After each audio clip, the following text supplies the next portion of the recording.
tout à l'heure, j'ai parlé que les animaux étaient tridimensionnés et ne pouvaient pas, ne souffraient pas consciemment, pas de souffrance consciente. Il y a des gens qui ne comprennent pas le principe, mais très rapidement, quand un chien regarde un chien se faire maltraiter à la télévision, il n'a rien à foutre. Et quand l'humain regarde un chien, encore pire, un humain se faire maltraiter à la télévision, ça touche. Nous, on a une conscience de la souffrance. Eux n'en ont pas. Ça ne veut pas dire que vous battez votre chien et il ne s'en rend pas compte. Au niveau de sa conscience, il ne souffre pas. Physiquement, il souffre.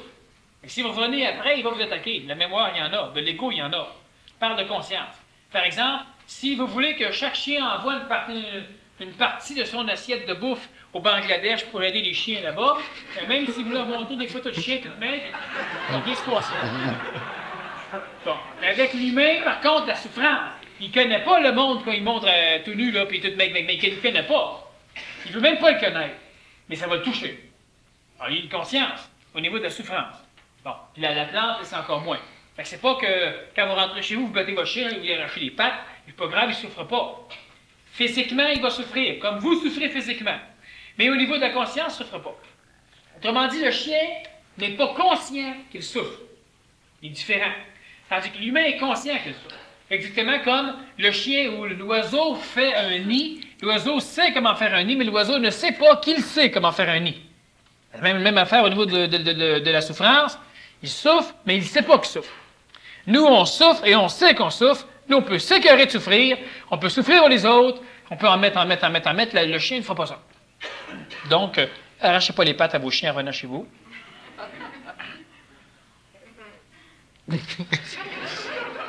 Non, toi, il faudrait peut-être un appareil pour y arracher les pattes aussi. C'est un cheval. C'est pas un cheval. Non, c'est pas un cheval. Juste 140 livres. Bon, c'est un petit chien de 140 livres, ou de même. Puis que debout, quand il met ses pattes sur les épaules, il peut s'accoter la tête sur toi. Mon cheval fait ça, moi. Sur ses 4 pattes. Ah oui. Excuse. Bon, moi j'aimerais revenir à la question d'énergie, question d'esprit qui traverse à travers différentes formes et qui est reliée à l'homme. Premièrement, combien est-ce qu'il y a de plans sur la planète, Jean, Daniel? On parle du... Sur la Terre, il y en a seulement 4,5, on dit 5. 5 parce que... Les autres ne sont pas exprimés. Donc, il y a le physique, Okay. le vital, l'astral, le mental. Ah, OK. Quelques-uns, le OK. mental un petit peu. Là. Oui, OK. Mais le reste, là, ça vaut pas peine de dessiner l'homme avec ses 7 plans. Là. Non. Mais les plans sont là. Ils ne sont pas manifestés. Il y a plus ils ne sont pas accessibles à l'homme. Ils ne sont pas accessibles à lui. D'abord, si on considère les plans non manifestés, puis pas juste sur la Terre, partout, il y en a plus que 7. OK. Il y a d'autres plans où la matière est aussi dense que ça. Oui. Et ça, c'est sur la planète Terre, autour de la planète Terre. On ne peut pas les voir avec nos yeux parce qu'on est dans le consortium. Bon, je vais t'expliquer dans le continuum. Continuum, excuse. Continuum. Quand on parlera d'affaires, on verra les consortiums. Espace-temps. Pourquoi y a-t-il des mondes parallèles? Parce qu'il n'y a pas d'espace. Ou un espace différent. Non. Albert Einstein sera d'accord avec moi. Pourquoi y a-t-il des mondes parallèles? Parce qu'il n'y a pas d'espace. OK, oui. Ben, tu me parles. Ça fait pas passer un examen, là, encore. Là. Non, mais... Ça veut dire que s'il y a des mondes parallèles, c'est qu'il n'y a pas d'autres mondes. Il n'y a pas de place. Ils sont tous à la même place. Puis, nous n'avons qu'à nous promener d'un monde parallèle à l'autre. Alors, effectivement, il existe des mondes aussi matériels que nous, à 20 000 années-lumière d'ici. Mais tu peux y aller, comme ça, en changeant de plan parallèle. Parce que le 20 000 années-lumière n'existe pas. Ça, c'est le temps autour de la spirale. C'est le temps que ça va te prendre pour t'en aller jusque-là. Mais en réalité, c'est un déplacement temporel, non pas un déplacement matériel, même si l'humain le voit dans le temps. Parce que je ne veux pas trop aller dans ces concepts-là. qui sont plus près de la réalité. Mais quand tu regardes au loin, c'est dans le temps que tu vois. C'est pas dans la matière que tu vois. Puis ça, on le sait aujourd'hui au niveau physique. Quelqu'un qui regarde, prenez une paire de jumelles et vous regardez à 20 000, vous ne voyez pas 20 000 plus loin. Vous voyez dans le temps. Vous voyez dans un avenir possible si vous alliez là. OK. On va revenir à ce que c'est que tu permettais qu'on aille tantôt. Lorsque une forme quelconque transforme l'énergie, la retransmet, pas retransmettre, la prédigère et la connecte à l'homme, l'homme, il l'absorbe. Il est habituellement toujours capable de l'absorber. Ouais, ça dépend de la digestion. OK, oui. Habituellement. Si c'est prédigéré, pour lui, il l'absorbe. OK. Lorsque pas l'athlète, mais l'homme en bonne santé de 25 ans se couche et meurt d'un arrêt cardiaque à 3 heures du matin, n'y a-t-il pas eu erreur? Peut-il y avoir eu erreur? Le docteur Charles Attan dirait qu'il n'était pas en bonne santé. Oui. Mais moi, je reviens avec un être en bonne santé. OK. Le docteur Charles Attan, il lui a dit la veille qu'il était en parfaite santé, puis le lendemain, il est mort. N'y aurait-il pas eu erreur de la part d'une certaine femme, dans certains cas, qui ferait en sorte que quelqu'un qui ne devrait pas mourir à l'âge de 25 ans ait un arrêt cardiaque, que le corps vital quitte le corps physique? Ce qui amène un arrêt cardiaque. Bon. Oui et non. Premièrement, ça dépend de ce que notre individu de 25 ans va vivre dans l'astral pendant son sommeil. Bon, il peut rencontrer des aides-contrôle qui vont le bousiller. Il peut aller faire un cauchemar tellement terrible qu'il peut mourir d'un arrêt cardiaque. Il peut s'extra-conscientiser d'une façon telle qu'à un moment donné, il ne retrouve plus son corps. Il y a un paquet de raisons. Mais il faut comprendre que l'humain est laissé à lui-même pour la majorité. Le contexte manipulatif, là, c'est un contexte limitatif en réalité. On ne te dit pas que tu dois faire ça. Tu ne peux pas faire autrement. Étant donné que l'humain est dans un contexte laissé à lui-même, il y a des êtres en parfaite santé, en parfaite forme qui peuvent mourir, puis ne cherchons pas de raison, il n'y a pas de raison. C'est un vrai foutu bordel. Tout est mécanique. Tout est mécanique. Tout fonctionne selon le taux vibratoire. La mécanique fonctionne selon le taux vibratoire par la loi d'attraction. On pourrait même dire selon les taux vibratoires des différents corps. Mais dans les plans parallèles, il y a des formes qui viennent bousiller certaines choses pour l'homme. Oui, mais ça fait partie de la même mécanique. Oui. C'est une mécanique plus globale, de différents plans, où on vient te bousiller toute l'affaire. C'est en dernier lieu, c'est l'homme qui paye pour. Non. Pour l'homme, en dernier lieu, c'est l'homme qui paye pour. C'est pour lui que je parlais. Oui. Mais pour un autre monde, à un moment donné où on va chercher une imagination, une idée ou quelque chose dans le genre, on le cristallise aussi, on l'amène ici, puis en dernier lieu, pour eux autres qui perdent. Je parle d'erreur pour celui qui ne se réveille pas, là. Ah, lui, c'est sûr que c'est un problème. S'il se réveille mort, là, C'est ça.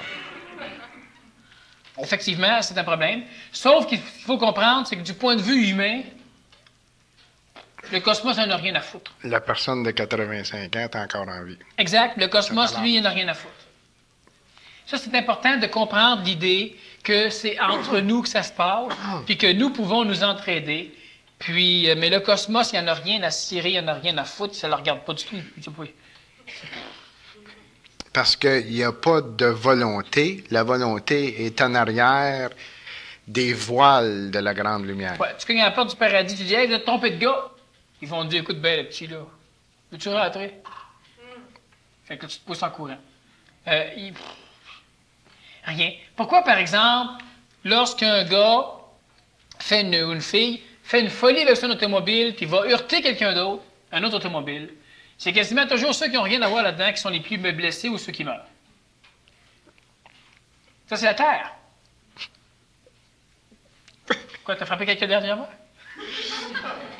On m'a mis des pensées assez drôles dans la tête. Moi, il y a un sujet, Daniel, que j'aimerais aborder, qui est totalement différent. J'ai apporté ici. Non, un magazine santé, juillet-août 1987. Là-dedans, on parle de zoothérapie. Zoothérapie. Zoothérapie, c'est ça. Je vais faire ça bien vite, ok? Je vais juste dire brièvement là, de quoi je compare. Il est maintenant reconnu qu'il influe sur notre santé mentale et physique, on parle des animaux naturellement, et qu'ils peuvent se révéler des alliés précieux quand on les adopte à des fins thérapeutiques. Les animaux domestiques connaissent une popularité grandissante en Amérique du Nord. Plus de 75 millions de personnes ont au moins un chat ou un chien, sans compter ceux qui élèvent poissons, oiseaux, rongeurs, reptiles. En France, plus de la moitié de la population possède un animal domestique. Plusieurs chercheurs ont tenté d'expliquer ce phénomène et en sont venus à la conclusion toute simple qu'il existe des liens naturels et bienfaisants entre les humains et les animaux. Je vais sauter plusieurs paragraphes. Là. Je pensais que tu ne pouvais pas tout le lire. Non, c'est intéressant, mais j'ai...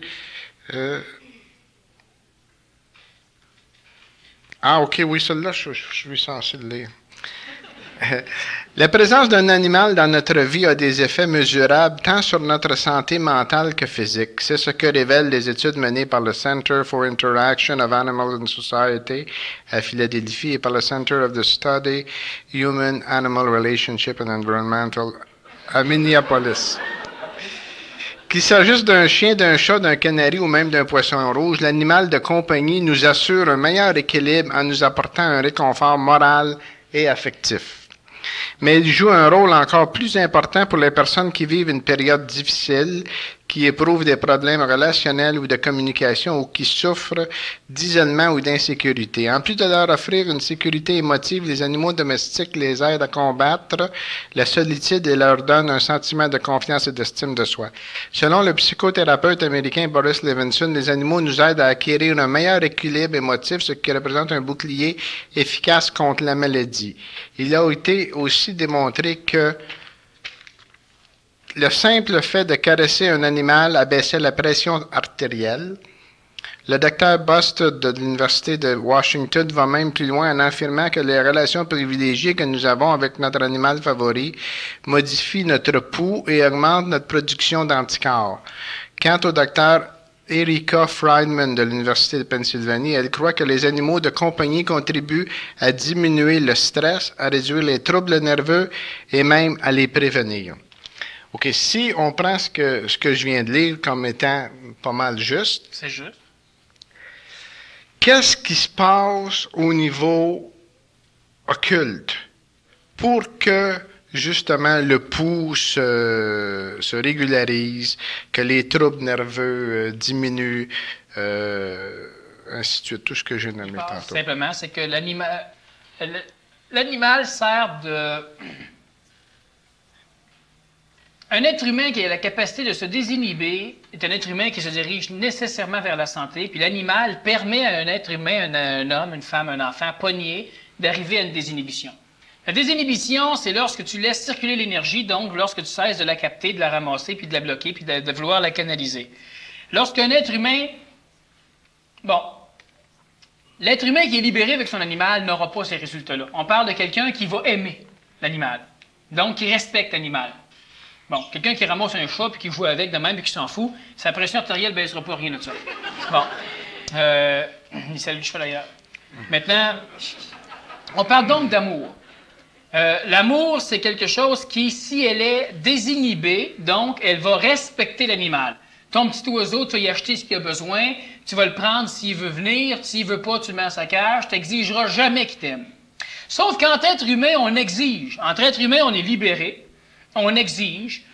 Ton chien t'aime pas. Tu lui donnes-tu des claques pour qu'il t'aime? Tu vas te dire, ben il m'aimera pas plus. Mais entre êtres humains, on se fait extrêmement mal pour obliger l'autre à t'aimer. Tu vas être jaloux, tu vas y faire la tête, tu ne parleras plus, tu vas l'envoyer promener, tu vas faire des menaces. Est-ce que je peux, à ce point-ci, arrêter justement parce que c'était l'objectif pourquoi j'ai amené ça ici? Lorsque ça se produit, Daniel, on sait que l'homme est astralisé. L'énergie est colorée par son cerveau.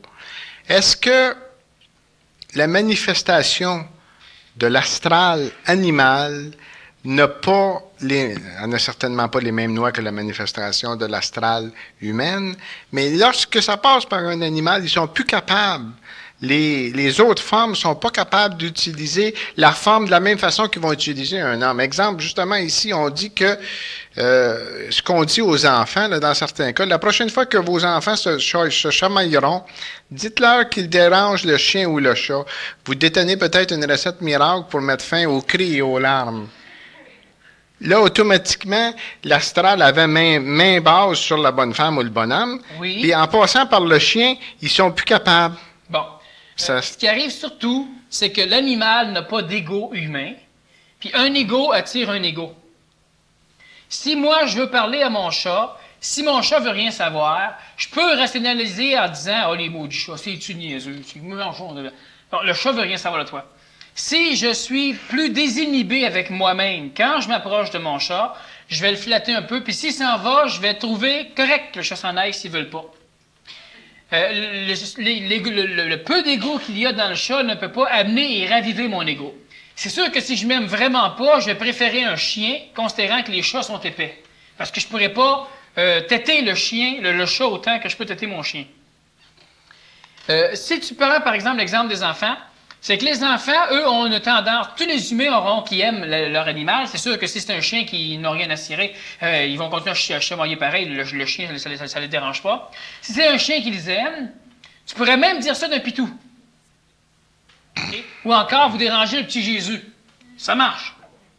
L'idée, c'est que si ce qui le dérange ou si la relation affective, tu peux la canaliser vers un animal, on va dire un animal dans le cas de la zoothérapie, qui n'a pas suffisamment d'ego pour raviver le tien, tu permets une désinhibition s'il y a de l'affection. Ce que je veux dire par là, moi, c'est que toi, par exemple, si tu t'entends aussi bien avec ton ami, ta femme, qu'avec ton chien, tu t'en vas vers une santé accrue, vers un taux énergétique accru, etc. Vu que ton ami a un ego, elle va raviver ton ego très régulièrement et tu vas faire la même chose. De ce fait, c'est pourquoi je dis qu'on doit se désinhiber et arriver à s'anégoïser. Si par contre c'est avec ton chien, ça va être mieux. Bon, pourquoi? Parce que le chien n'a pas un ego qui va raviver le tien. Donc, vu que ton ego ne peut pas venir s'exprimer et que là, toi, c'est une nourriture énergétique que tu vas chercher, en l'occurrence par le canal de l'affection au lieu d'être par le canal du système digestif. L'affection, c'est un canal au même titre que la bouche, l'estomac, etc., pour le niveau du système digestif. Tu vas aller t'alimenter énergétiquement sur ton animal. Le gros de l'affaire, c'est qu'une grande partie de l'alimentation que tu vas récupérer ou que tu vas être capable de prendre avec ton animal va venir de toi. Tu vas laisser couler ton énergie. Tu laisses, vu que maintenant tu es désinhibé avec l'animal. Exemple, tu sors de ta douche tout nu, c'est ton chien qui est là. Ça ne te dérange pas.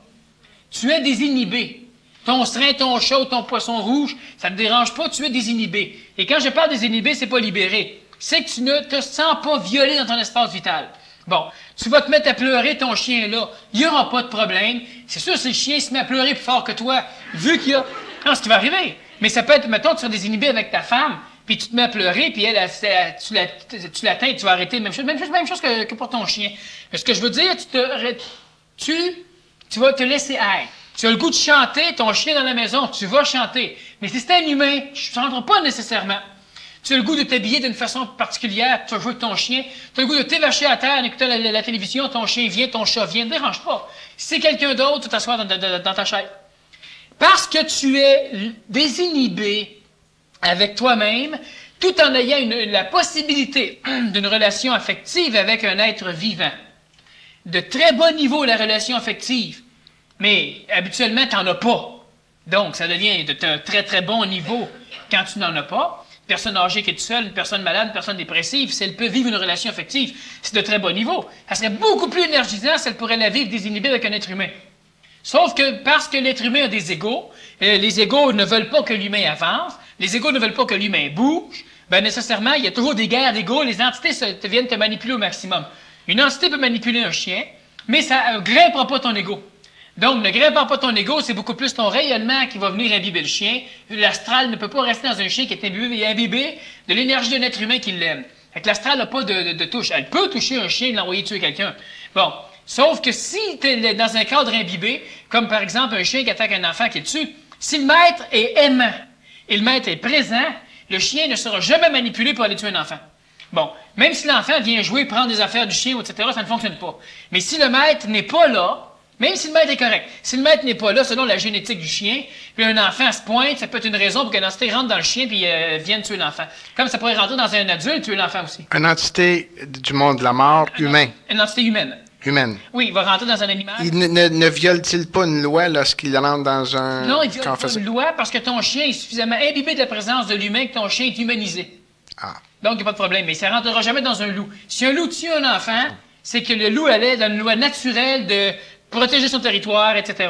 Il va être possédé par l'âme. Il peut être possédé par l'âme des loups. Exact. Mais l'âme collective. Mais c'est pas une entité dégueulasse comme on en retrouve souvent chez l'humain pour aller faire un truc pour que l'autre souffre, puis etc. Là. Bon, c'est pas ça qui se passe.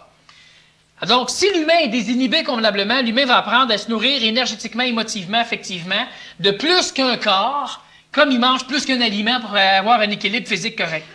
Parce que dans l'astral, on t'oblige à te nourrir d'une seule personne. Au mieux, si tu as des enfants, c'est la même génétique, c'est le même sang, tu pourras te nourrir affectivement de ta femme et de tes enfants. Puis encore là, pas trop, parce que Jakita, qui est une entité qui maintient la jalousie, vient se pointer immédiatement pour te barre carrément. Si tu as un animal, la femme peut être jalouse, l'homme peut être jalouse, les enfants peuvent être jaloux, l'homme peut être jaloux. Sauf qu'au niveau, toi, si tu te pousses avec ton enfant, quand tout le monde est jaloux, vous vous sentez mal tous les deux. Si tu te pousses avec ton chien, tu te sens mal, pas le chien. Puis à un moment donné, vu que le chien reste pur du point de vue affectif, il se sent pas coupable là, que tu es chicané avec ta femme, ben, tu peux te rapprocher, lui parler, puis tout ce que tu vas dire ne peut pas le planter. Donc, tu vas être capable de redevenir désinhibé, de redevenir mieux et bien, puis ton énergie par l'intermédiaire du chien va commencer à circuler. Si tu pouvais rencontrer quelqu'un d'autre qui n'est pas touché et avec lequel tu vas pouvoir vivre une relation affective sans penser que ça va détruire ton couple, et l'humain est bâti comme ça, si tu aimes deux femmes, tu perds les deux femmes. Pourquoi? Parce que c'est illégal sur la planète Terre que tu sois heureux. Ça. Si tu es heureux, tu viens à l'encontre d'une loi. C'est illégal. Et toutes les mécaniques astrales sont là pour t'empêcher d'être un illégal. Alors, ils vont envoyer des entités astrales, ils vont envoyer tout ce qu'il faut, un photographe, un témoin. Ils vont faire en sorte que ta femme va dévier, avoir un accident, se ramasser au garage du coin pour te voir à travers la fenêtre, parler au restaurant avec la voisine. C'est illégal que tu sois heureux. Avec l'animal, ça reste illégal. Mais étant donné que c'est une relation de bon niveau, ça n'a presque pas été prévu par la loi astrale qui oblige l'humain à être défaite, parce que si l'humain n'est pas défaite, l'humain avance vite. Puis l'astral se nourrissant de l'humain, il ne faut pas que l'humain avance. Pas vite, il ne faut pas que l'humain avance du tout. Il avance malgré tout. Bon.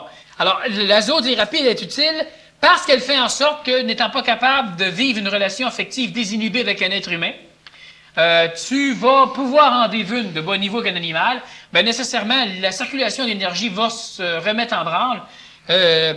Psychologiquement, on te restabilise, physiquement, on peut te guérir, mais ça serait mauditement plus efficace si tu avais la capacité de connaître 2, 3, 4, 15, 20 humains avec lesquels tu peux être aussi bien qu'avec ton chien, sans déranger l'autre chien ou sans déranger l'autre ami ou ta femme, tes enfants, ou etc. Tu serais en santé. La vraie guérison, quand on prend les guérisons spirituelles, par exemple, la personne rentre dans une église, elle est malade, parce que tout le monde, subitement, elle l'aime. Elle guérit. Elle a une relation affective au niveau du plan astral.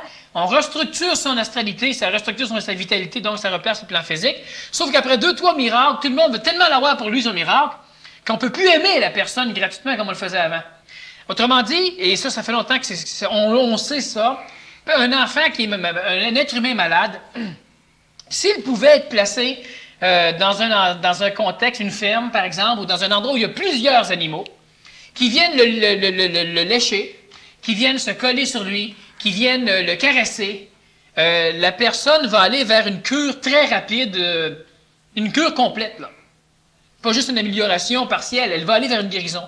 Sauf qu'on n'a pas d'animaux suffisamment dressés. Mais on connaît, par exemple, l'enfant qui est à l'hôpital, et puis à un moment donné, s'il revient chez lui, juste le contexte astralisé de la maison va l'aider à guérir. Aujourd'hui, on sait que si les parents peuvent le voir à l'hôpital plus souvent ou rester dans son entourage, ça va l'aider. Mais si tu pouvais amener son chien, son chat ou son oiseau à l'hôpital, bon, ça serait très, très, très différent. Alors, c'est pourquoi, puis là, ce qui va arriver, c'est que l'humain, ne comprenant pas le principe de la multiple alimentation affective. Tu manges juste des carottes, c'est bon pour la santé, tu vas finir par être malade. Il te manque des pommes de terre, il te manque d'autres choses. Alors, on mange varié. Au niveau affectif, tu nourris que d'une femme ou que d'un homme, puis tu vas finir par être dans le même problème. Astralement, tu deviens malade. Alors, tu dois te nourrir de 25 femmes, de 25 hommes. À moins que ton compagnon ou ta compagne soit très élevé vibratoirement. S'il est très élevé vibratoirement, tout ce qui va arriver, c'est que tu vas être capable de te nourrir de d'autres. Tu ne pourras pas te nourrir juste d'une seule. Mais s'il y a une harmonie, disons que c'est un couple... Tu vas te nourrir de d'autres. Tu vas rencontrer des amis, tu vas être bien avec eux, tu vas leur toucher, tu vas être correct. Tu vas avoir des enfants dans ton entourage, tu vas être bien avec eux. Tu vas avoir un chien, tu vas être bien avec lui. L'autre, s'il est évolué, ne te nourrit pas au complet. Il te permet de te nourrir. Alors ça, c'est une vision astrale qui dit qu'on devrait... Oui, mais si tu as la bonne personne, tu n'auras jamais la bonne personne. Bon, l'aliment miracle, tu prends, mettons la spiruline. Ça, prends-en, juste ça, ça va. C'est faux.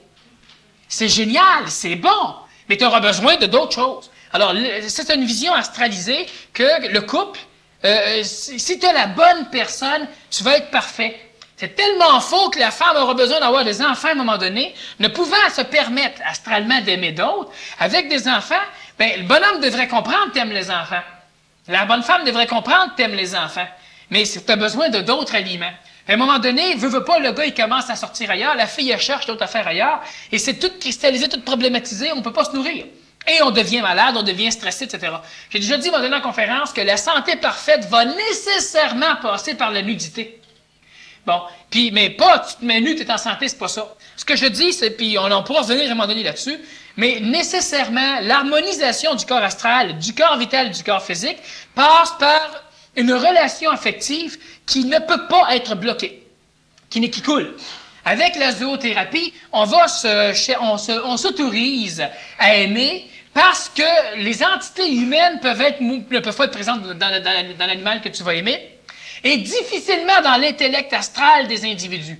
Par exemple, toi, si tu embrasses ton chien 2-3 fois, la femme qui est avec toi ne sera pas jalouse.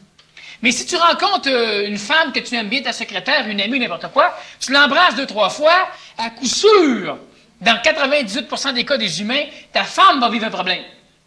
Et là, ce qu'elle va faire, c'est qu'elle va s'arranger pour... Puis Jaquita est une entité très vicieuse, c'est que c'est pas que moi je ne l'ai pas.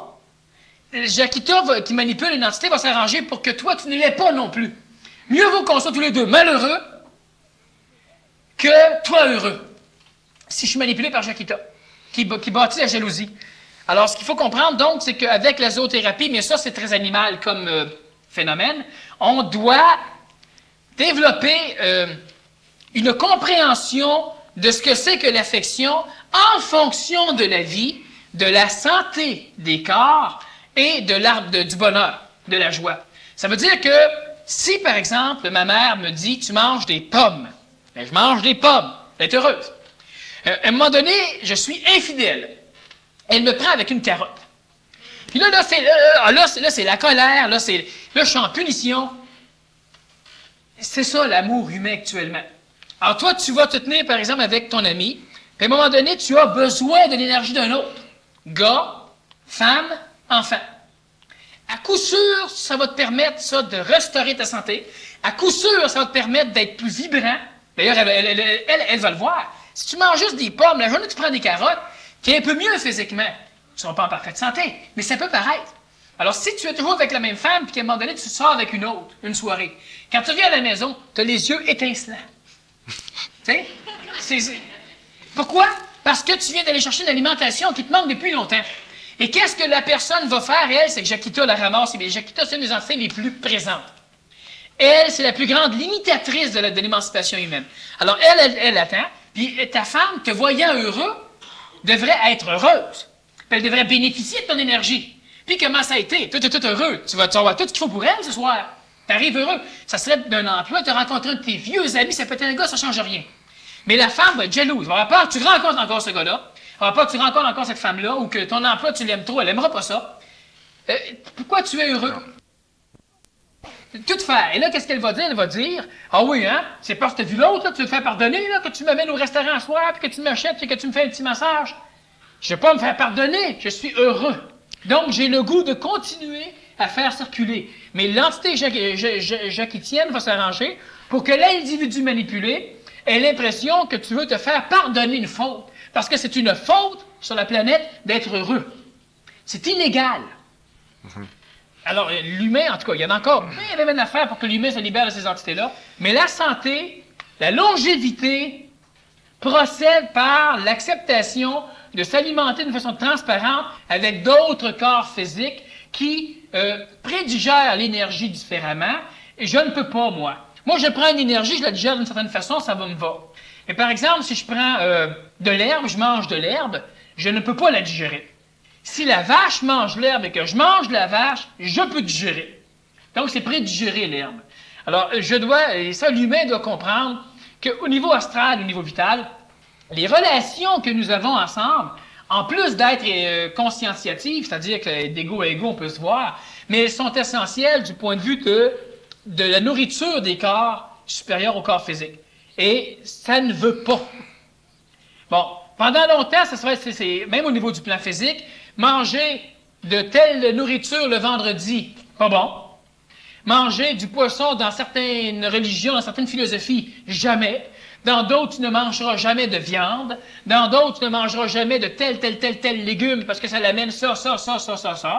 Et les individus ont souvent eu à l'échelle planétaire des régimes déséquilibrés qui ont mortifié leur chair et qui ont fait en sorte qu'on a développé une philosophie particulière en Chine, une philosophie particulière ailleurs, par exemple en Europe, uniquement parce que les corps n'ont jamais été équilibrés. Aujourd'hui, on s'en rend compte que tu peux manger, il faut que tu manges ce que tu as besoin.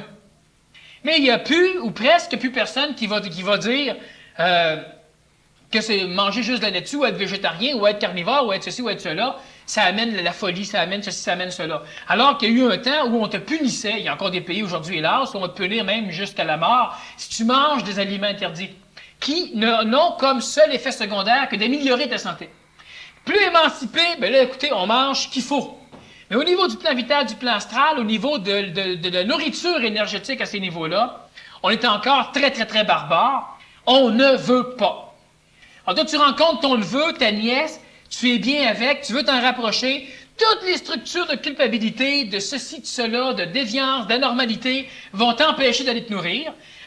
Ou la jalousie des parents, l'incompréhension des parents, donc de ton frère, de ta sœur, etc., beau-frère, belle-sœur, ou de ta femme, ou de tes propres enfants, qui vont avoir l'impression que tu es délaisse parce que toute l'année tu étais avec eux, mais aujourd'hui tu joues qu'un autre. Et c'est Shakita. Le bonhomme risque d'être heureux. On va tout faire pour que ça ne marche pas. L'enfant, ce sera la même chose. L'enfant dans la maison qui aime mon oncle ou ma tante, qui saute dessus, qui les embrasse, les parents se sentent mal. Là, on va dire, la rationalité va être crime. Il me délaisse. Ouvre tes yeux. À l'année longue, il est là. Tu sais, un enfant qui te délaisse, c'est pas un enfant qui aime quelqu'un d'autre. Un enfant qui te délaisse, c'est un enfant qui te délaisse. Il te parle pas, il veut rien savoir, il t'envoie promener tout le temps. On parle tout le temps. Il te délaisse. Mais immédiatement, le parent ne peut pas se fier à ce qu'il sait de l'enfant ou à ce qu'il sait de lui. Il aime quelqu'un d'autre, tant mieux. Il va se nourrir. Le parent qui rationalise va dire, c'est bon qu'il aime quelqu'un d'autre. De temps en temps, il va aller chez lui. On voit la paix. Faut bien qu'il rationalise. Pour son ego. Puis quand l'enfant vient, l'enfant est heureux. C'est sûr que l'enfant est heureux. Mais l'enfant n'est pas plus heureux là. L'enfant s'alimente, il s'alimente. Les adultes, c'est la même chose et on ne le veut pas. Alors, à un moment donné, on a accepté qu'entre hommes, vous pouvez aller vous alimenter, on s'en va à la taverne. Puis entre femmes, on fait de la couture, de la broderie, on peut s'alimenter. Mais la femme n'a pas le droit d'avoir des amis masculins. Alors que très souvent, ça va être dans l'autre sexe que tu vas aller ramasser la plus grande synergie alimentaire. À un moment donné, entre deux femmes, tu en ramasses. Entre deux hommes, on en ramasse. Mais on peut aller en chercher plus souvent dans l'autre sexe. Puis on ne parle pas de relations sexuelles là-dedans, là. Mais parce que l'humain n'est pas capable de se nourrir de la présence de l'autre, jamais, il finit par souffrir tellement de voir le gâteau qui est là. Il n'est pas capable d'en prendre par un paquet de principes astraux qui l'empêchent d'avancer, qu'à un moment donné, il va y aller dans le sexe, parce que dans le sexe, tu te libères. Libéré en pas grand temps, tu ramasses un peu d'énergie, t'en perds, t'en ramasses, t'en perds, ou si t'en as beaucoup, t'en ramasses tout ce qui t'en manquait, et c'est fait. Avec tous les problèmes que ça peut engendrer. Alors, de ce fait, l'humain va toujours canaliser sa problématique. Même chose chez l'adulte qui ne peut pas arriver à aimer un enfant. Souvent, on a des adultes, à un moment donné, qui vont finir par les violer ou les violenter. Ça sera la même chose. Puis très souvent, l'homme, la femme s'auto-violent régulièrement chez eux. La femme ne veut pas faire l'amour, le bonhomme, il veut, mais c'est un viol. Oh, inconsentante, elle ne voulait pas. Il y a même un terme qui est faire ton devoir conjugal. Bon, c'est ça, faire son devoir conjugal. Alors, on parle bien de viol, sauf que les entités puis l'ego humain permet ça, parce que si l'humain n'est jamais alimenté de personne, il finit par mourir. Bon, sinon il va être alimenté dans l'astral. Le moine qui est tout seul, on sait que souvent ils deviennent homosexuels, ils auront besoin d'alimentation, pas sexuelle. Une alimentation où tu permets l'amour entre deux êtres. Sauf que l'amour entre deux êtres, dans le contexte humain, n'existe pas autre que par la relation sexuelle. Avec l'animal, tu peux te désinhiber, le flatter, lui embrasser la bédaine, les petites pattes à ton chien si tu veux. C'est une grosse bédaine, là. Tu peux jouer avec lui, tu peux chatouiller les oreilles, le chien aime ça, puis il n'y a personne qui va trouver que tu es un déviant. Oui, mais surtout, tu peux aimer l'animal inconditionnellement. Parce qu'avec un homme, tu peux pas faire. Je veux dire qu'avec l'homme. Tu pouvoir le faire. Oui, mais ça s'est pas fait sur la planète à date. Ça s'est pas fait parce qu'il y a d'autres. Si t'avais 25 c'est les égos qui sont. La jalousie. La jalousie, c'est ce qui. Non, c'est pas vrai. C'est que c'est illégal. Aimer quelqu'un inconditionnellement, ça te rend heureux, ça te nourrit. C'est illégal sur la planète. Étant donné que c'est illégal, il y a toute une panoplie de policiers astraux qui viennent te culpabiliser, te rendre jaloux. Il y a toute une amanchure où on va te dévier. Pour que tu fasses tout un paquet de trucs qui vont être jugés par tes pairs, qui vont être. Tout est organisé pour ça. Parce que l'astral peut posséder l'être humain. Disons que tantôt tu parlais qu'il chicanait, un couple qui chicane. Là. Lorsque la chicane avance, les deux deviennent de plus en plus possédés. Si un chien arrive, ton chien, il arrive de l'extérieur, là, il n'était pas au courant de la chicane, il arrive en plein milieu de la chicane, ils ne peuvent pas le posséder. Lui, il va être, il ne sera pas mental, mais son instinct, Lui, il est neutre. il est neutre, mais il va venir séparer la chicane. Il va tout faire pour un bon chien, là, oui, lui, ce qu'il il va tout faire. C'est que lui, ce qu'il veut, là, c'est qu'il veut retrouver son maître. Toi, quand tu es en train d'engueuler ta femme, tu n'es pas là. Le chien, quand il rentre, il veut le corps physique, puis là, il veut son maître. Alors, il va faire... Là, toi, parce que tu aimes désinhiber ton chien, si ta femme l'aime aussi, c'est la même chose, vous allez avoir l'énergie qui manquait pour revenir dans votre corps physique, rejeter la possession, puis là, vous allez vous occuper, le chien, parce que le chien devient précieux, parce qu'on peut désinhiber, travailler avec lui. Ah, mais le chien, si ça continue, la chicane continue, puis le chien, il a broyé, il va venir s'interposer entre les deux, puis il peut japper, il va pousser, il va tout faire pour empêcher.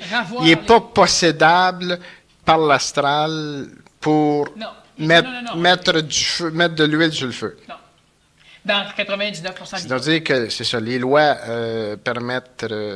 C'est-à-dire que ce qui s'adresse, il faut pas que ton chien ait un égo humain. Donc, il y a un petit peu d'égo humain. Dans certains cas, le chien va venir prendre la partie d'un. Okay. C'est ça, il faut que l'animal soit très proche de l'humain. Oui, puis en même temps, il faut que la relation... Il faut qu'il y ait une relation désinhibée entre le maître, les maîtres et l'animal. Le chat va faire la même chose, l'oiseau va réagir à sa façon, évidemment. Le poisson rouge, il se promène, on va lui faire rien, mais il fait ce qu'il peut, lui, là. Okay. Puis ça, c'est un mot du problème, c'est que c'est illégal sur la planète d'être bien, d'être heureux, de réussir. Ouais. C'est illégal. C'est illégal. Il y a plein de lois qui gèrent le contrat humain. Pourquoi que c'est comme ça? N'est-ce pas pour, justement, faire souffrir l'homme? Non, il y a d'autres raisons. C'est-à-dire, par la souffrance, amener l'évolution. Parce que les lois qui gèrent l'humain, là... Je sais que j'en parle dans une conférence, je ne sais pas si c'est fait ou c'est à venir, mais en tout cas... Prends pas de chance. Parle-en tout de suite. Je pense que ça va être à venir. En tout cas, ça devrait être prochainement, parce que c'est dans le... Mais... c'est pas pour que l'homme... Ben, c'est pour que l'homme souffre. C'est pas pour que... Regarde bien ceci. C'est pas pour que l'homme souffre, c'est pour qu'on puisse s'alimenter de la souffrance humaine. Comme par exemple, si je coupe un légume, c'est pour manger. C'est pas pour couper le légume. Fait que les entités sont pas là pour que l'homme souffre. Non, c'est pour le faire... Souffre, faut qu'il se nourrisse.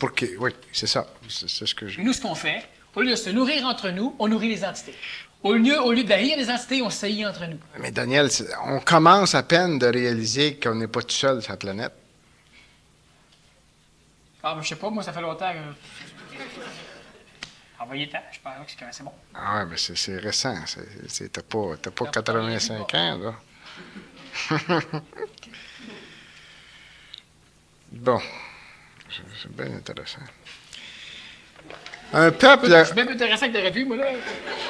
Je l'ai apporté au cas que t'aurais pas su quoi dire. En France, exemple, Daniel, ça fait des années qu'ils sont très proches des animaux.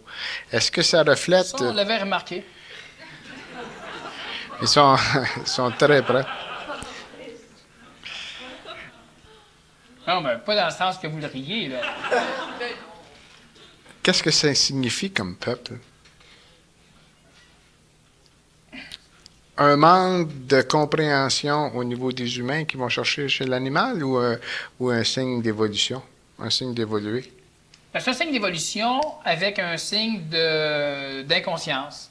Plus l'humain évolue sans la conscience, plus l'humain se rend compte qu'il a besoin. Alors, on a inventé aux États-Unis, pendant l'Angleterre, on a commencé avec les États-Unis, on a inventé les communes, on a inventé les hippies. Qu'est-ce qui se passait là-dedans? C'est qu'on essayait d'aller se nourrir sur d'autres plans affectifs parce qu'on n'a pas de conscience, on ne se rend pas compte qu'on se fait ramasser. Alors, c'est pas long que ça devienne de la libération plutôt que de la désinhibition. Après ça, toutes les communes qui sont essayées dans le monde essayaient de dire quoi? La majorité des communes, on ne parle pas des siècles, les communes, c'était de partager. Partager veut dire, mais c'est humaniser, donc sans conscience, ça crée des problèmes, c'est partager notre énergie. Eux, au lieu de cela, partageaient ton verre, c'est mon verre, ton char, c'est mon char, ta femme, c'est ma femme, etc. Partageaient la matière. Alors que l'idée, dans l'avenir, nécessairement, les communications sont désinhibées. On va y aller, veut pas. Puis l'humain veut pas. L'humain va y aller. Il y en a qui vont prendre bien du temps, il y en a qui vont prendre moins de temps. Il y a eu les communes. À un moment donné, légalement, on sait ce qui s'est passé. Alors, progressivement, on va se diriger vers la zoothérapie, c'est-à-dire vers le contexte animal. Mais de tous les temps, ça a toujours été comme ça, où l'humain a pu être près des animaux. Mais il y a toujours une nuance entre faire une chose sans conscience, faire la même chose avec la conscience. Marcher sans conscience, ça te garde en santé. Marcher avec de la conscience, ça peut aller jusqu'à te rajeunir. Une seconde ou deux, là, c'est pas mais ce que je veux dire, c'est qu'il y a une grosse nuance. Faire du yoga en écoutant de la musique, faire du yoga en étant concentré sur ce qu'on est, totalement différent. Prendre des médicaments en sachant ce qu'on fait, prendre des médicaments inconsciemment, les deux vont guérir, l'un guérit plus vite. Tu as une personne qui est malade, tout le monde ici, tout le monde est pas en santé. Il n'y a personne qui est réellement en santé. Ils sont tous porteurs de souches de maladies, et dépendamment de leur stress, de leur malheur, les maladies vont apparaître. On est bourré de bactéries, de virus et de conneries, de cancer, de ce qu'on voudra. Et ça, ce n'est pas un problème. Sauf que l'alimentation peut affaiblir le corps et révéler une maladie, ou l'alimentation astrale peut faire la même chose, dont le stress, le manque de circulation énergétique. Quand le peuple finit par socialement avoir des problèmes à se mettre en commune parce qu'on a décidé astralement que c'était illégal, on a jugé, parce que c'est dangereux que l'humain y réussisse, l'humain va avec les animaux. Mais tu vas voir que plus l'humain va s'approcher des animaux pour aller se chercher de l'énergie, donc il évolue. Il constate le bienfait, mais il n'y a pas la conscience, donc il ne sait pas ce qu'il fait. Mais j'ai besoin d'affection, tu as besoin de nourriture. C'est une alimentation. Quand on va être capable, quand le gouvernement, quand le Canada vont sortir la carte des différents aliments qu'on doit prendre au niveau astral, au niveau du plan physique, là, il y a les cartes d'items, hein? Un peu de viande, un peu de lait, un peu de lait. Quand on fait la même chose, on a un peu de filles aux cheveux noirs, un peu de gauche, roux, un peu de tir. C'est même, là. Écoute, tu peux ne pas aimer les produits laitiers. C'est ton choix que j'aime pas. Quand l'humain va comprendre tout ça, on va vivre beaucoup plus longtemps, énormément plus longtemps, dans des corps physiques en bien meilleur état. Présentement, dans les années qui vont venir, ça va être mal vu d'avoir des animaux, d'être près des animaux. C'est cyclique, mais ça va revenir aussi. Si l'humain commence à se déplacer vers ça, peut être bien, sans la conscience, à un moment donné, on va se rendre compte que c'est bien beau la zoothérapie, mais quand tu es rendu que tu as besoin d'un sein, de te remettre en santé, tu n'es même plus capable d'aimer ton petit vieux ou ta petite fille qui est à côté, là, le psychologue va aller t'aider. Pour t'expliquer que, tu sais, lâche ton chat un peu, ta femme, là, est là. Là, on va aller t'expliquer. C'est une béquille. Non, c'est pas une béquille. C'est essentiel. Elle sert de béquille. Non, toi, t'es une béquille. Ta femme, ton mari, c'est une béquille. On va aller progressivement t'expliquer que c'est pas correct. Alors que présentement, on t'explique que c'est ce que tu devrais faire. Mais ça marche de même. Là, quand tu atteins un seuil de malheur particulier, on te donne. Et si ça commence lentement à t'amener vers le bonheur, on va te couper. OK. Les gens âgés qui sont dans des foyers ou aux hôpitaux, ainsi de suite, qui reçoivent la visite de chiens, et puis ça leur permet de baisser leur pulsation cardiaque, la pression se rétablit, ainsi de suite. Ça passe par le cerveau. Hein? Il y a un équilibre qui... ça finit par passer par le cerveau. C'est ça. Ça commence pas par le cerveau? Non, ça commence uniquement par le corps astral. Par le corps astral. Donc, après ça balance. C'est sûr que le physique a... Okay. Ça va dans le corps astral. Ça passe, c'est-à-dire l'effet se fait au corps astral, puis après ça... Je donne un exemple. Quand dans le foyer pour personnes âgées, quelqu'un arrive avec 3-4 chats, des beaux petits chiens, etc., les personnes âgées, juste à les voir, déjà leur pression baisse. Ouais. Ils sont déjà mieux. Rentre là maintenant avec un troupeau d'enfants. OK? Même résultat. Immédiatement, tension artérielle baisse, tout baisse, etc. Même résultat. Ou le contraire. Non. Je parle pas d'une gang d'excités, là. OK? Elle rentre avec des chiens excités, des chats excités. Même chose. La gang qui se met à gueuler. Okay? C'est le fait d'être excité. Comparons des chiens avec des chiens. Bon. Alors, c'est la même chose. Si ce sont ses propres enfants qui rentrent le visiter, puis elle est contente de les voir, même chose. Il se passe quoi? Il se passe nourriture, synergie. Nous refusons de nous alimenter astralement par d'autres individus. La jalousie s'en mêle immédiatement. Nous refusons même de nous alimenter par les plus jeunes, des personnes âgées qui vont dire qu'ils n'aiment pas les enfants. Ils n'aiment pas les enfants, pourquoi? Parce qu'ils sont tellement structurés astralement que quand l'enfant se pointe, ils aimeraient tellement s'en nourrir, puis tout le temps de leur vie, ils n'ont jamais pu s'en nourrir, que c'est d'avoir un truc extraordinaire que tu ne peux pas toucher. Alors, tu finis par te dire que t'es haï. T'en veux pas. Ça dérange tout le temps, ça pue. Bon. Si c'est des animaux, il y a du monde qui vont aussi te dire la même chose. Ils veulent rien savoir des animaux. Oui. Mais là, t'en as de moins en moins. La pyramide, là, c'est plus large. On va plus apprécier les animaux, plus les enfants que les adultes, moins les enfants que les animaux, puis moins les adultes que les enfants. En dernier, ce sera les adultes. À part quelques rares exceptions. Alors, dans ton sens, ce que je veux donc dire, c'est que c'est pas l'animal qui fait l'affaire, c'est que l'humain se donne un véhicule pour pouvoir se désinhiber et se laisser aller. Il y en a d'autres, c'est un paysage. Ils sont bien devant un paysage extraordinaire, un beau coucher de soleil, la tension artérielle va baisser. Ils circulent avec eux-mêmes. Mais c'est jamais aussi alimentaire qu'avec un animal, c'est jamais aussi alimentaire qu'avec un humain. C'était ma question. C'est pour ça.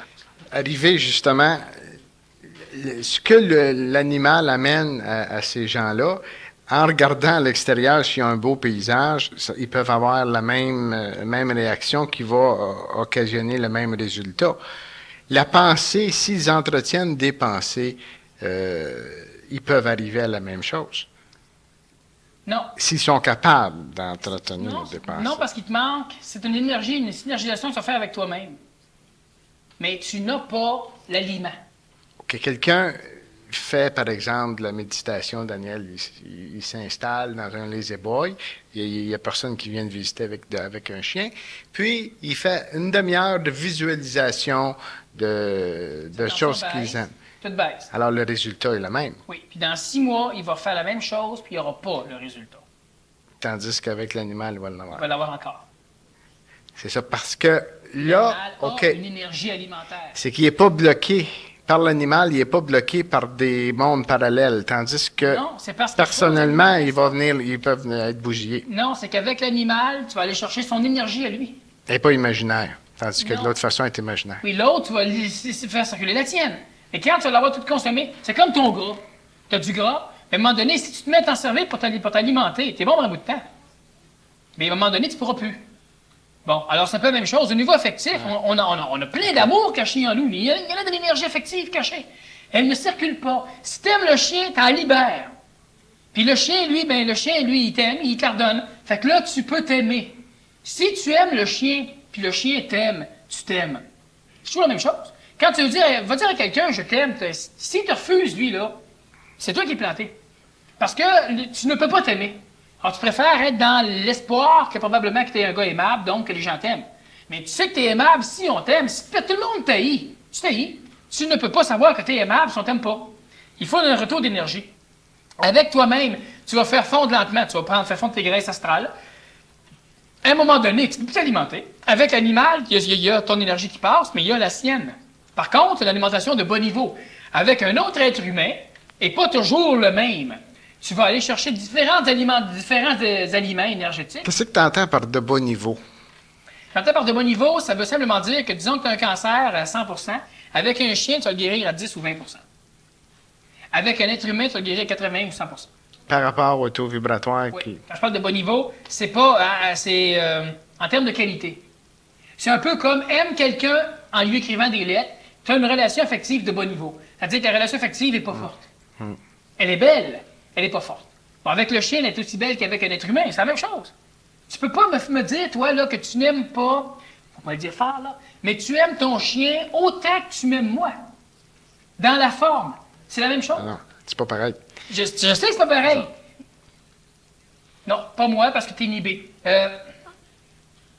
Mais il n'y a pas de différence entre l'amour que tu as porté à un animal ou à un être humain, quand les deux amours sont pareils. Je sais bien que ça fait comme dire ça, là. Mais le bien-être que tu as avec ton chien, quand tu vas avoir un bien-être avec un être humain, tu vas voir, c'est deux bien-être identiques. Pour avoir le même bien-être que j'ai avec mon chien, il faut que la parole soit là. Il faut que, justement, il faut que tu sois suffisamment désinhibé. Et ça en demande plus, parce qu'on est barré au niveau humain. Mais ce que je veux dire, c'est que c'est la même chose qui se passe. Quand tu te nourris de ton chien, si un jour tu te nourris d'un humain, ça, c'est la même mécanique qui se passe. Donc, on peut pas, tu sais, c'est sûr que l'humain aura plus de valeur pour toi que le chien. Ça n'a rien à voir. Moi, je parle d'alimentation. Par exemple, tu vas te nourrir d'un coucher de soleil que tu vas trouver extraordinaire. C'est la même mécanique que quand tu nourris de ton chien ou quand tu le vois faire quelque chose de bien. Vois ton chien, par exemple, faire un truc extraordinairement intelligent. Tu dis, tu vois ce qu'il vient de faire?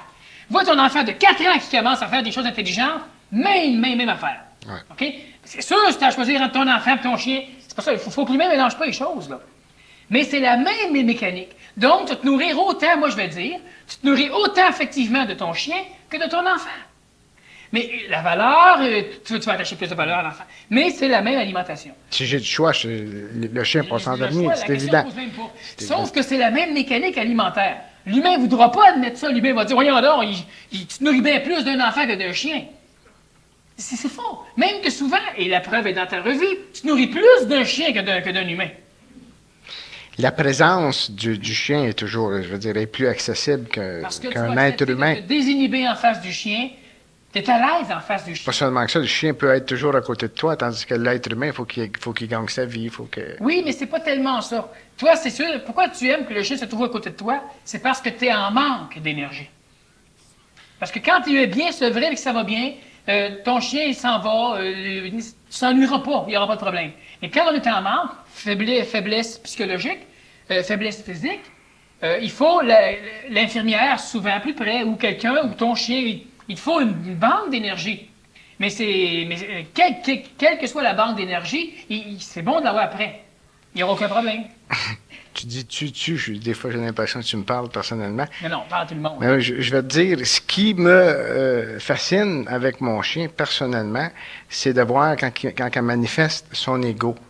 Je sais pas pourquoi je capote là-dessus. Capoter veut dire virer sur le toit. Non, mais ça me renverse. C'est ça, virer sur... Ça me renverse. Mais positivement ou négativement? Bien, on est dans l'auto, la fenêtre est baissée, on arrive sur un coin de rue. Le chien dit « Wow! » Puis le chien regarde à côté, puis l'autre personne est comme ça.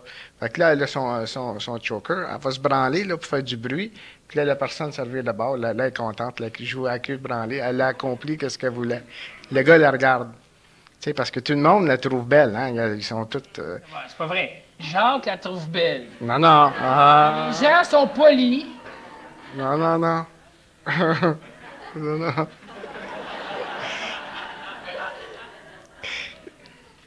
le pourcentage de gens qui aiment les chiens Une mère qui rationalise devant ça. trouve. Ah non. Ah, on a gagné 4 premiers prix. Toutes qu'elle ne méritait pas dans certains cas. Juste par sa beauté. La beauté, c'est ce qui m'a amené à voir justement, Daniel, que sur la planète, la beauté est très importante, pas aussi importante que l'intelligence, mais la beauté se fait presque tout pardonner.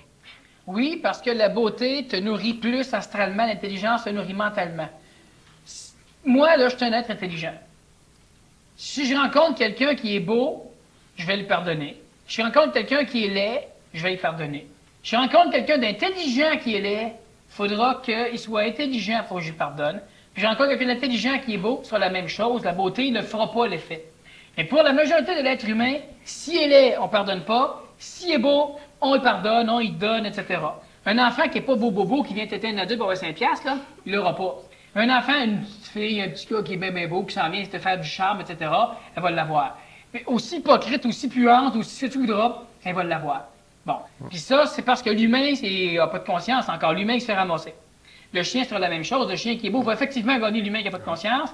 L'humain est pris par la forme parce que l'humain se nourrit de l'onde de forme. On a été la première fois que le deuxième premier prix qu'on a gagné, là, il y avait un petit chien long. Il y avait un petit chien long comme ça. C'est ésotérique. Il y avait un petit chien long comme ça qui était dompté, intelligent à l'extrême. C'est un infirme.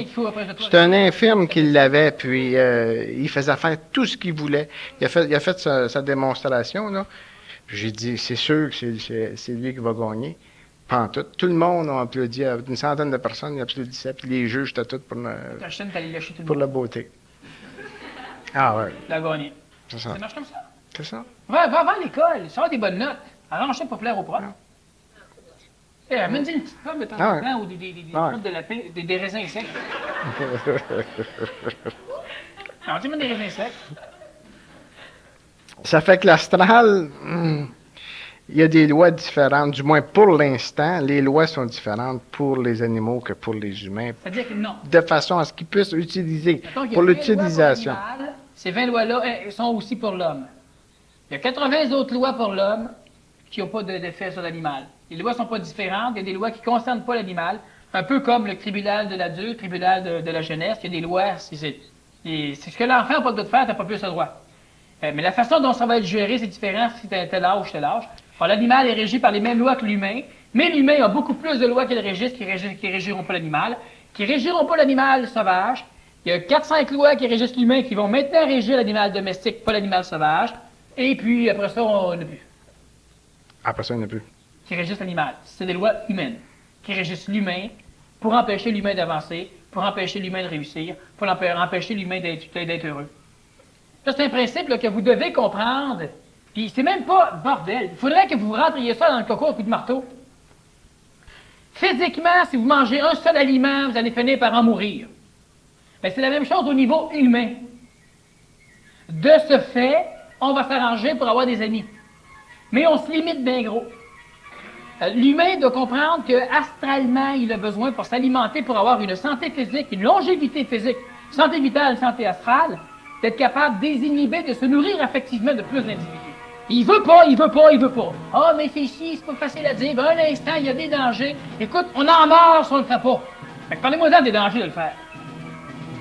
Effectivement. Hey, ça devient niaiseux. Si tu te libères, tu te casses le nez. Mais les individus les plus nourrissants sont des individus qui n'éclaireront jamais à que vous vous libériez. Fait que si tu te libères, tu fermes la porte. Quand tu reviens correct, ta porte est ouverte. Alors qu'est-ce qu'on peut dire? Les gens sont là, ils sont pognés. C'est ridicule. Le pire qui va arriver, c'est que vous allez mourir. Si vous ne le faites pas, c'est sûr. L'humain était là à se demander, puis à faire des plaisirs.